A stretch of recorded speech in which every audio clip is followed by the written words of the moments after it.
and I fully agree with you, Tom, because you remember the 2017 election, the issue of the server not being even in Kenya, and we are told that some guys are sleeping elsewhere. That's why we cannot be able to produce the data.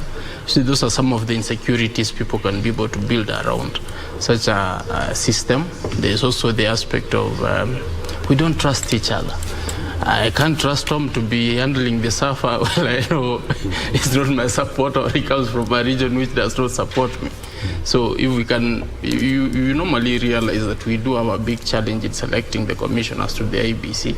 Then even selecting the person to do this is going to be a bigger challenge. For the longest time, M-Pesa's servers were in Germany. Till recently is when they were transferred here. That speaks a lot. M-Pesa was pioneered here, but the servers were elsewhere. So if this has to be done, it has got to be done over time, because you have to assuage the people of Kenya that actually this can be done over time. And I think IBC has started off well.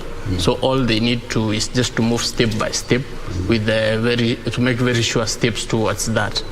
Though my biggest challenge also, as I was trying to say before we went for a break, is the aspect that there's an aspect, there's a feeling in me which, of course, is trying to tell me that, we are leaving the youth behind.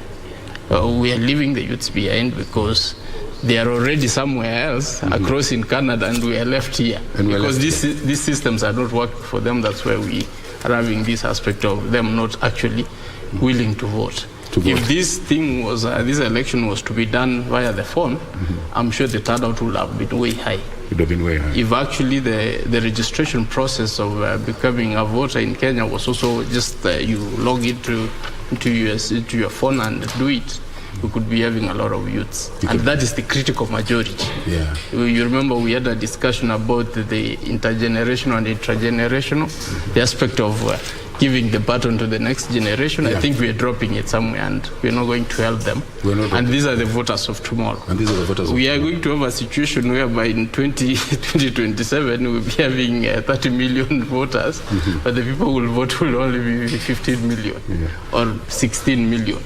Because if we will not have transitioned to something which is appealing, the critical mass will be the youth. There's that particular challenge where I'm seeing that we might end up having that big problem. So unless IBC, unless even the contestants themselves, they need to package their messaging to be appealing to the young people.